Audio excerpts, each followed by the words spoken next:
Tulog na siguro si RJ ngayong oras na to kasi pag ano ko, Hi guys! Tapos may pag ganon. So for today's video is meron tayo ditong kakainin itong salad. So parang paublan na siya. So parang intro na siya sa Christmas kasi 'di ba? Parang sabi na nanay ko kasi kahapon is nag-crave daw siya dito sa salad. Kaya naman gumawa siya ng salad. So ipapakita ko sa inyo. Ayan siya oh. Yung macaroni salad siya guys ha. Ito talaga pinaka-favorite ko sa lahat ng salad ito. Macaroni salad kasi sa mga chicken salad, mga buko salad ayoko na mga ganun.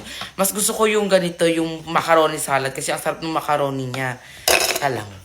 So kung mapapansin nyo nga, wala si RG dito kasi nga guys, alam nyo naman siguro na kapag bata, syempre, tinatamad talaga yun na naman na mag-ano. Kasi syempre kapag gabi na, di ba, inaantok na yung mga bata.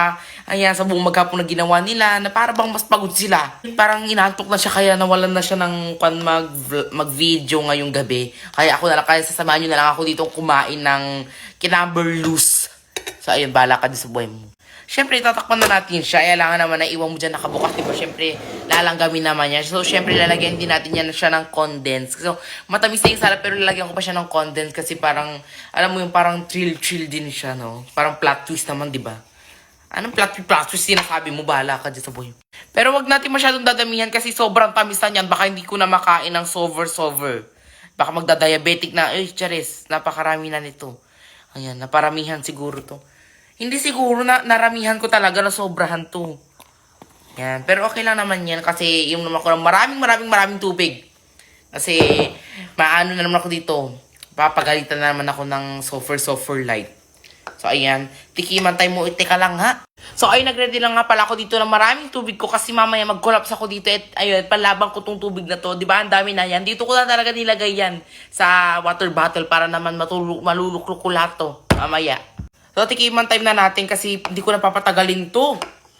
Ang dami pang pag ganun eh. So, ayan, titikman na natin with condensed yan. Kasi parang, ano siya eh, parang nararamdaman ko na masarap siya. Amoy test. Mabango. Kagabi lang pala to ginawa ng nanay ko. So, habang kumakain ako is nagkikwento din ako sa inyo kung ano nangyari ngayong araw. Ayan. Ay, asarap pala kapag may condensed, guys. Hindi. No joke talaga. Matamis na siya pero sa akin. Pero ako sa'yo.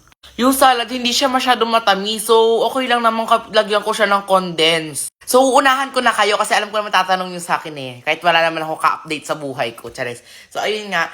Yung tatanungin nyo nga sa akin kung ano yung gabihan namin ngayon. Syempre, doon ka muna. Huwag ka dito.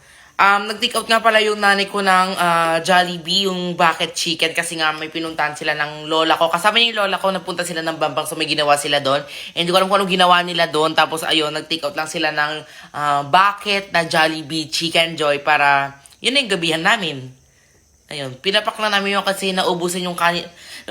Naubos yung kanin namin dito guys, di kami nakapagsaing. Tapos bigla-bigla naman dumating nanay ko, hindi pa kami nakapagsaing. Hindi na kami nagsaing, be. Pinapak na namin para hindi na kami tumaba. Syempre, di ba? Imbis na yung ikakataba pa namin ngayong gabi, pinapak na lang namin yung manok, di ba? Para sayang pa yung taba. Ay, hindi sayang. Baka tataba pa kami kapag kumain pa kami ng kanin, kaya hindi na kami kumain ng kanin. Ang dami mo nang nasabi, hindi ka na kumain. At saka kanina pala guys, nag-school nga pala ako. Malamang. Ha? Estudyante ka, di ba? Kaya dapat mag-i-school ka. Good student ka, di ba? Dapat mag-i-school ka. Kaya sasabihin pa ba yan? Second bite guys. So parang tinitipid ko na, dadamihan ko na kasi baka sabihin nyo, di masarap kaya tinitipid-tipid ko lang ang pagkain. Halit lang po nasasarapan ako guys. Ang sarap. Bawal nating i-bash kasi gawa ng nanay ko to. Baka ewan ko lang kung anong gawin nila kapag sinabi ko hindi masarap to. Siguro sa mga oras na to, ano oras ba? 8:52 na siguro. Wala. So, kanina kasi guys, nung pagpunta ko dito sa kusina, nagsusuya-suya up na siya. So, siguro tulog na yun siya ngayon. Natatawa lang talaga ako kay self. Inom muna tayo ng tubig kahit na pang siguro third bite ko pa lang to. Third bite, 3. Natatawa kay self. So guys, meron pa pala kami dito natirang chicken joy. So ito siya oh. Hindi ko na siya kakainin guys. Ayan. So, ang daming pa pala nito. Puro wings lang pala to, guys. Ayan, oh.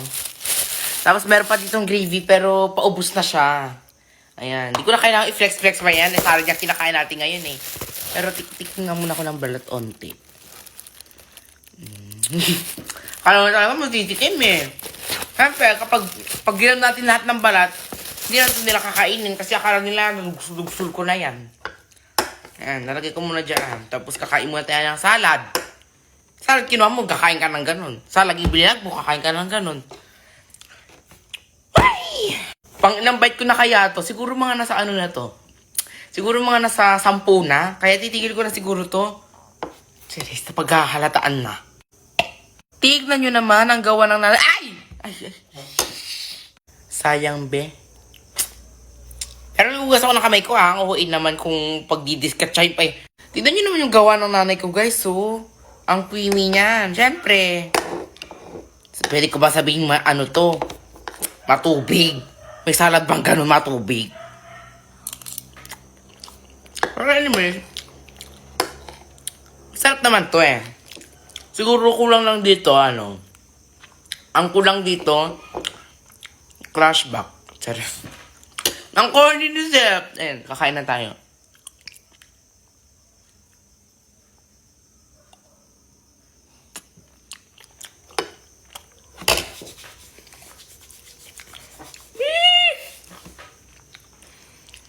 May nakikita nyo yan?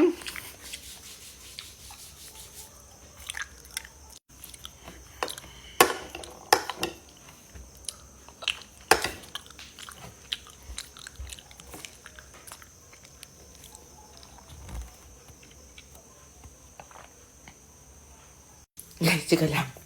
Lalagay ko na muna pala dun sa rep niya. Bukas ko na lang pala kakainin, B. Pero kidding aside, bukas ko na lang pala siya kakainin, guys. Kasi nga, di ba? Nakarami na ako ngayon. Eh, baka tumaba pa ako lalo. Naisip ko lang pala yun. Na-realize ko lang pala nga, tataba pa pala ako.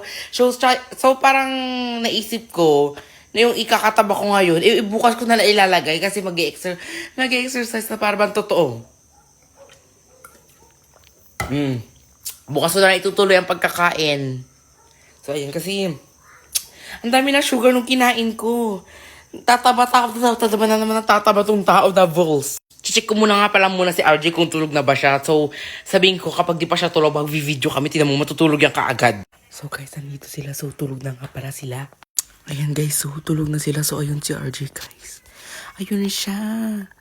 O, diba? Sarap-sarap ng tulog ng batang to. Hoy, may responsibilidad ka pang mag-vlog.